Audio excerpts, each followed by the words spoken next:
Madam ஊர்லேருந்து வந்துட்டாங்க. இது வந்து போசுன்னு தப்பாக நினச்சிக்காதீங்க. இது வந்து ஒரு பெரிய கவலை. கூட விளாட்றதுக்கு ஆள் இல்லைன்னு சொல்லிட்டு. ஈவினிங் போல் சஷ்டிகா வந்தோடனே சஷ்டிகா கூட நல்லா ஜாலியாக சேர்ந்து விளாட ஆரம்பிச்சிட்டா எப்பயும் போல். ஏன்னா எங்கள் வீட்டில் டிவி இல்லை, அக்கா வீட்டுக்கு தான் போகணும். இருந்தாலும் இங்கே கொஞ்சம் ஒர்க்கு அப்படிங்கிறதுனால இங்கேயே விட்டாச்சு.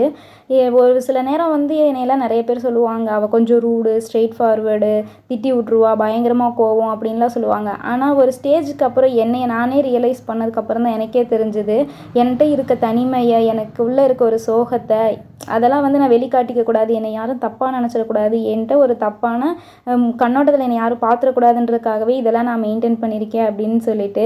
இதெல்லாம் வந்து என்கிட்ட இருந்து நானே கண்டுபிடிச்சேனான்னு கேட்டிங்கன்னா கிடையாது. என்ன மாதிரியே நம்மளை மாதிரி தனிமையில் இருக்கிற ஒரு சிலர்கிட்டலாம் பேசுவோம்ல, அப்போ அவங்களெலாம் சொல்கிறது ஒரு சில விஷயங்கள் அதுதான். அப்போ தான் என்னை நானே ரியலைஸ் பண்ணி தெரிஞ்சுக்கிட்டேன் அந்த மாதிரின்ட்டுனா. அதுக்கப்புறம் தான் வந்து அந்த கவலைகளெல்லாம் போக்குறதுக்கு இன்னொருத்தவங்கள்ட்ட அந்த கோவத்தை காட்டி ஒரு பிரயோஜனமும் இல்லைன்னு சொல்லி டைரி எழுத ஆரம்பித்து எனக்கு எல்லாமே இப்போ அந்த டைரி தான்.